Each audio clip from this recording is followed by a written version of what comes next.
Baik, kita masuk ke sesi kedua. Sebelumnya kita telah membahas hukum-hukum dasar termodinamika, hukum ke-0, ke-1, ke-2, dan ketiga, dan pada kali ini kita akan melanjutkan pembahasan dan di sini kita akan membahas kombinasi hukum pertama dan kedua. Dari hukum pertama diperoleh delta U sama dengan panas ditambah dengan kerja. Kemudian hukum kedua termodinamika diperoleh bahwa perubahan entropi sama dengan panas dibagi dengan temperatur. Lalu kita mendapatkan pemahaman bahwa kerja itu sama dengan tekanan yang diberikan sehingga mengalami perubahan volume yang ditulis sebagai negatif P dikali delta V. Negatif karena delta V itu bernilai negatif sehingga untuk mempositifkannya diberikan negatif. Lalu dari tiga persamaan ini disusun ulang, diperoleh delta U sama dengan T delta S dikurangi dengan P delta P. Jadi dengan mensubstitusikan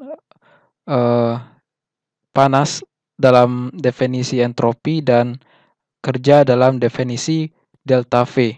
Kemudian bentuk increment dalam makroskopik didekati dalam bentuk derivatif. Jadi seperti ini. Kemudian kita juga diberikan pemahaman sebelumnya terkait dengan entalpi, di mana entalpi sama dengan U plus PV. Dan perubahan entalpi sama dengan perubahan U ditambah dengan perubahan dalam kurung P dikali V. Dan kita jabarkan lagi entalpi sama dengan energi internal ditambah dengan P delta V ditambah V delta P. Kemudian kita substitusikan nilai delta U yang sebelumnya telah kita definisikan ke persamaan entalpi tersebut dan kita dapatkan bentuknya menjadi seperti ini. Dan dalam bentuk derivatifnya menjadi DH sama dengan TDS plus VDP. Kemudian kita juga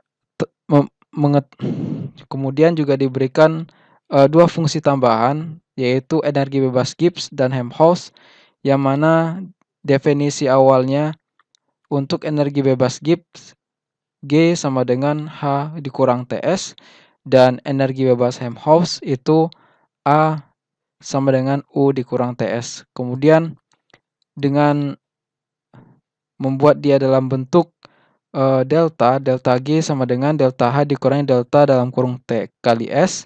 Demikian pula untuk energi bebas Helmholtz.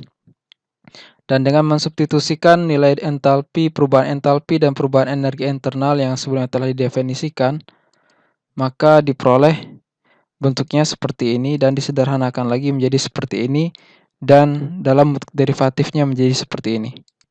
Kemudian perubahan panas yang terukur terhadap temperatur bisa terbagi menjadi dua kategori, untuk mengukur entalpi dan untuk mengukur energi internal.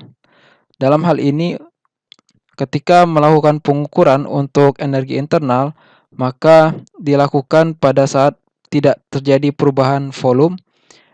Pada saat tidak terjadi perubahan volume, pengukuran panas yang berubah terhadap temperatur menghasilkan konstanta, dan itu adalah konstanta kapasitas panas untuk energi internal. Sedangkan apabila itu dilakukan pada saat tekanan konstan, maka akan diperoleh kapasitas panas untuk entalpi.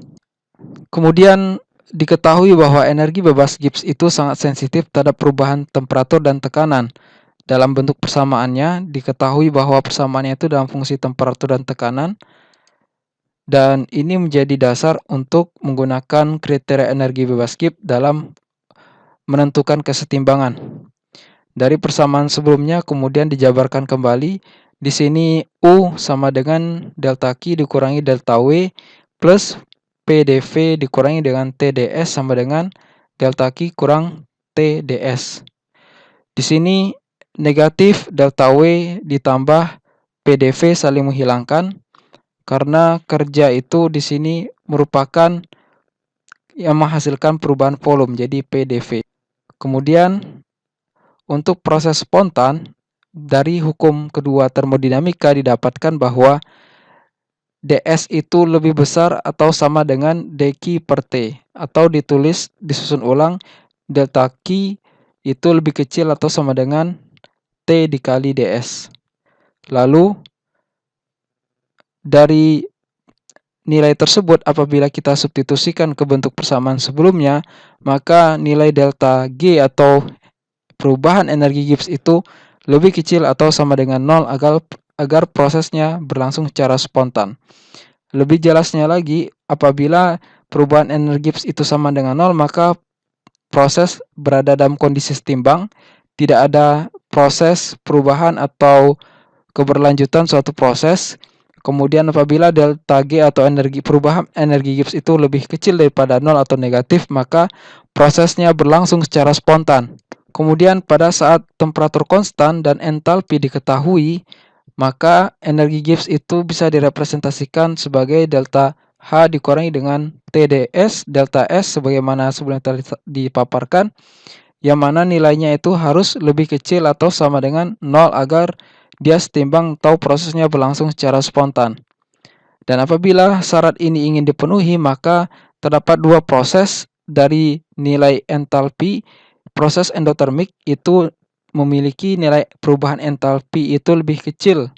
Endotermik itu lebih kecil daripada 0, maaf ini terbalik, eksotermik itu lebih kecil daripada 0, sedangkan endotermik itu lebih besar daripada 0. Jadi ini terbalik, endotermik seharusnya lebih besar daripada 0, eksotermik itu lebih kecil daripada 0, sehingga T delta S ini menyesuaikan ya. Apabila nilai delta H itu lebih kecil daripada 0, maka T delta S itu harus lebih besar daripada 0 agar energi Gibbs-nya itu lebih kecil daripada 0. Sehingga sebaliknya apabila 0 delta H itu lebih besar daripada 0, maka T delta S itu harus lebih besar daripada delta H agar nilai perubahan energi Gibbs-nya itu lebih kecil atau sama dengan 0 agar prosesnya berlangsung secara spontan. Kemudian kita lihat variasi energi bebas Gibbs terhadap tekanan dan temperatur secara satu persatu.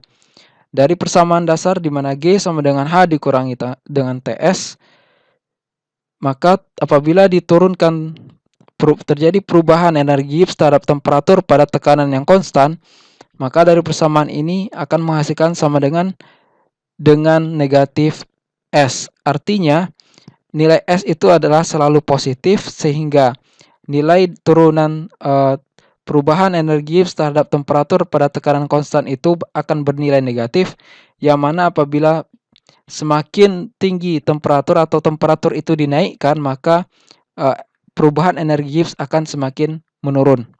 Dan apabila terjadi perubahan dari kondisi saat awal ke kondisi akhir, maka energi Gibbs itu sama dengan energi Gibbs kondisi akhir dikurangi dengan kondisi awal, maka hal itu juga berlaku untuk entropi, sehingga di sini derivatif dari delta G terhadap delta temperatur terhadap temperatur pada tekanan konstan itu sama dengan negatif delta S.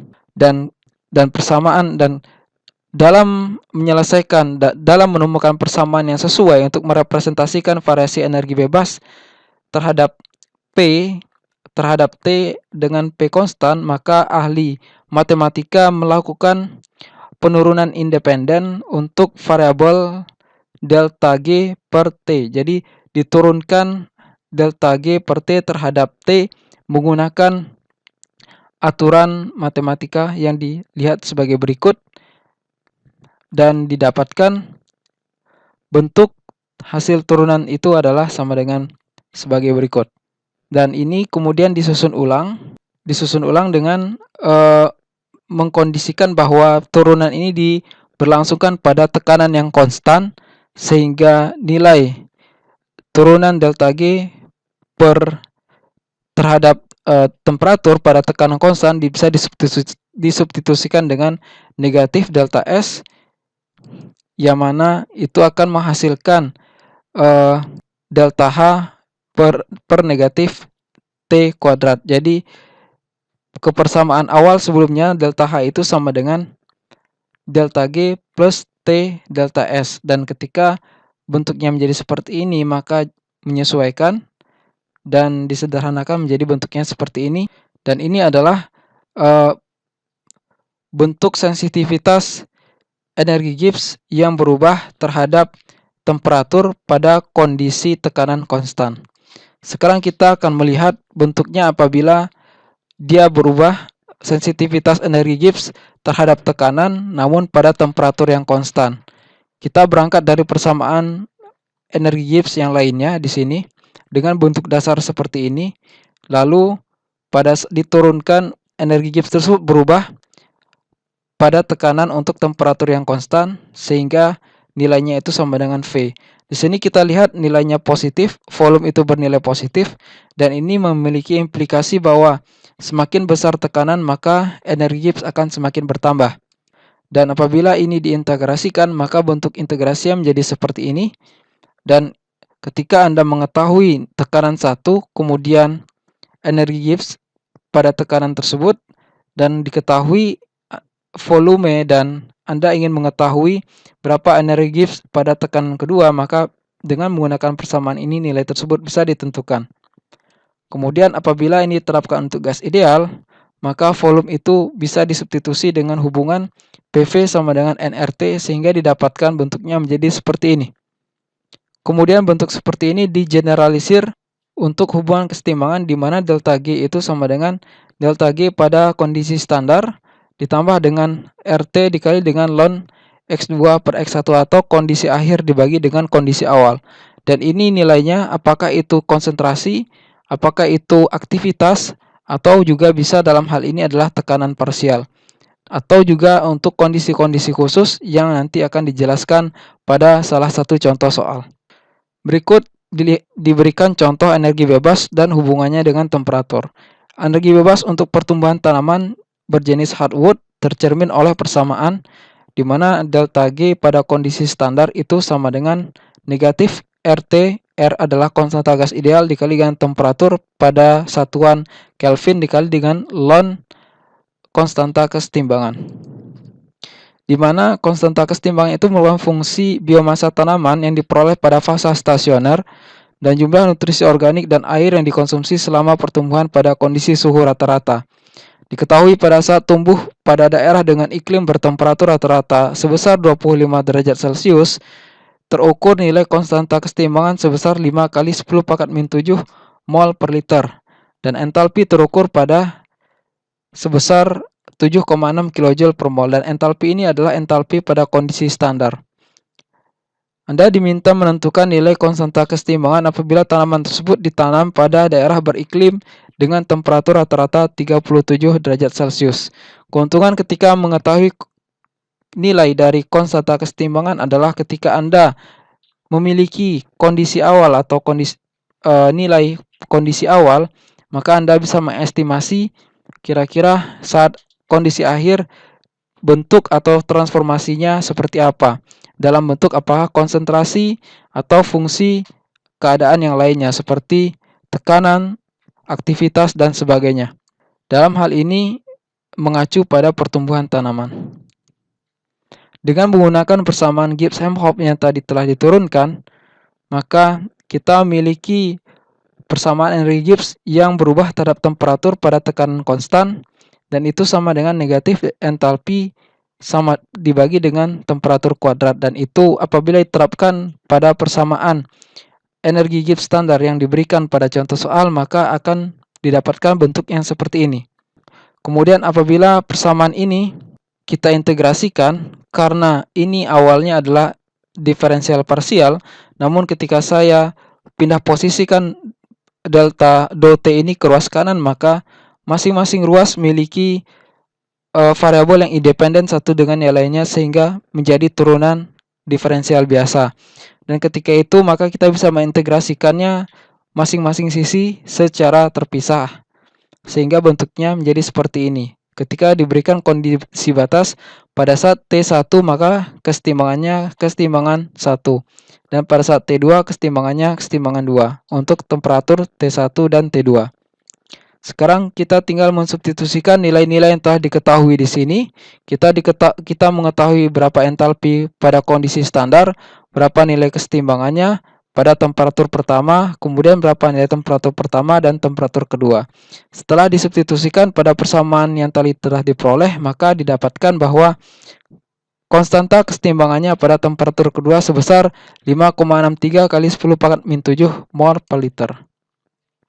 Sekarang kita akan membahas konsep kerja maksimum, yang juga menggunakan prinsip energi bebas Gibbs, di mana energi bebas Gibbs tersebut didefinisikan dalam bentuk definisi pertama tadi, yaitu Q dikurangi dengan kerja total ditambah dengan P dikali delta V dikurangi dengan T dikali delta S, di mana hasilnya penyederhanaannya menjadi negatif kerja total dikurangi ditambah dengan P delta V. Di sini Q saling menghilangkan dengan T delta S karena berdasarkan hukum termodinamika kedua, delta S sama dengan Q per T, sehingga disusun ulang bentuknya Q sama dengan T delta S, sehingga suku ini akan menghilangkan dengan suku ini.